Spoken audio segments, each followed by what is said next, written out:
ಅಯೋಧ್ಯೆ ರಾಮ ಮಂದಿರದಲ್ಲಿ ಭಾರಿ ಭದ್ರತಾ ಲೋಪ. ದೇವಾಲಯದ ಆವರಣದ ಒಳಗೆ ನಮಾಜ್ ಮಾಡೋದಕ್ಕೆ ಯತ್ನ. ಸೀತಾ ರಸೂಯಿ ಬಳಿ ನಮಾಜ್ಗೆ ಯತ್ನಿಸಿದ ಕಾಶ್ಮೀರಿ ಯುವಕರು.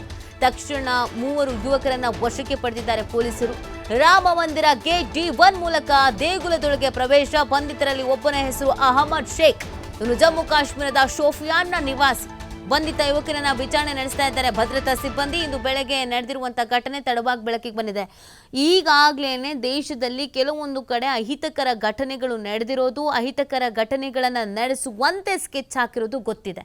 ಹೀಗಿದ್ದು ಮೈ ಮರೆತರೆ ತೀರಾ ಕಷ್ಟ ಆಗತ್ತೆ. ಯಾಕೆ ಇಷ್ಟರ ಮಟ್ಟಿಗೆ ಭದ್ರತಾ ಲೋಪ ಆಗ್ತಾ ಇದೆ ಅನ್ನೋದು ಅರ್ಥ ಆಗ್ತಾ ಇಲ್ಲ. ಮತ್ತು ಇವ್ರುಗಳ ವಿಚಾರ, ಇವರಿಗೆ ನಮಾಜ್ ಮಾಡೋದಕ್ಕೆ ಇನ್ನೆಲ್ಲೂ ಜಾಗವೇ ಸಿಕ್ಕಿಲ್ವಾ? ಇದು ಒಂಥರ ಕೆದಕೋದು ಅಥವಾ ಬೇಕು ಅಂತ ಇರುವೆ ಬಿಡ್ಕೊಳ್ಳೋದು ಅಂತ ಅಂತಾರಲ್ಲ, ಆ ಥರದ ಕೆಲಸ.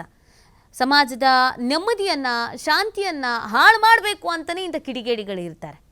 ಇದು ಒಂದು ಧರ್ಮದ ಭಾವನೆಗೆ ಧಕ್ಕೆ ತರುತ್ತೆ ಅಂತ ಗೊತ್ತಿದ್ರೂ ಕೂಡ ನೀವು ಹೇಳಿ, ನಮಾಜ್ ಮಾಡೋದಕ್ಕೆ ಬೇರೆ ಎಲ್ಲೂ ಜಾಗ ಇಲ್ವಾ? ಇದನ್ನೇ ಯಾಕೆ ಸೆಲೆಕ್ಟ್ ಮಾಡ್ಕೊತಾರೆ? ಕಿತಾಪತಿ ಮಾಡಬೇಕು ಅಂತ. ಇದರ ಜೊತೆಗೆ ನಾವು ಅಲರ್ಟ್ ಆಗಿರಬೇಕಾಗತ್ತೆ. ಪ್ರತಿ ಒಂದು ಐತಿಹಾಸಿಕ ಪ್ರದೇಶಗಳಾಗಿರ್ಬೋದು ಅಥವಾ ಎಲ್ಲ ಕಡೆ ಪ್ರಯಾಣಿಕರು ಎಲ್ಲಿ ಜಾಸ್ತಿ ಇರ್ತಾರೆ, ವೀಕ್ಷಕರು ಎಲ್ಲಿ ಜಾಸ್ತಿ ಇರ್ತಾರೆ, ಪ್ರವಾಸಿಗರು ಎಲ್ಲಿ ಹೆಚ್ಚಾಗಿ ಇರ್ತಾರೆ, ಇಂಥ ಪ್ರದೇಶಗಳಲ್ಲಿ ಅದು ದೇವಸ್ಥಾನ ಆಗಿರ್ಬೋದು, ಪ್ರವಾಸಿ ತಾಣಗಳಾಗಿರ್ಬೋದು, ಥಿಯೇಟರ್ಗಳಾಗಿರ್ಬೋದು, ಮಾಲ್ಗಳಾಗಿರ್ಬೋದು, ಶಾಪಿಂಗ್ ಮಾಲ್ಗಳಾಗಿರ್ಬೋದು, ಎಚ್ಚರಿಕೆ ವಹಿಸಬೇಕು. ಈಗಾಗಲೇ ಸಾಕಷ್ಟು ಘಟನೆಗಳು ವಿಫಲ ಯತ್ನ ಆಗಿದೆ. ಮತ್ತೆ ಯಾಕೆ ಈ ಥರ ಭದ್ರತಾ ಲೋಪಗಳಾಗುತ್ತೆ ಅನ್ನೋದು ನಿಜವಾಗ್ಲೂ ಆಶ್ಚರ್ಯ ಅಂತ ಅನಿಸುತ್ತೆ.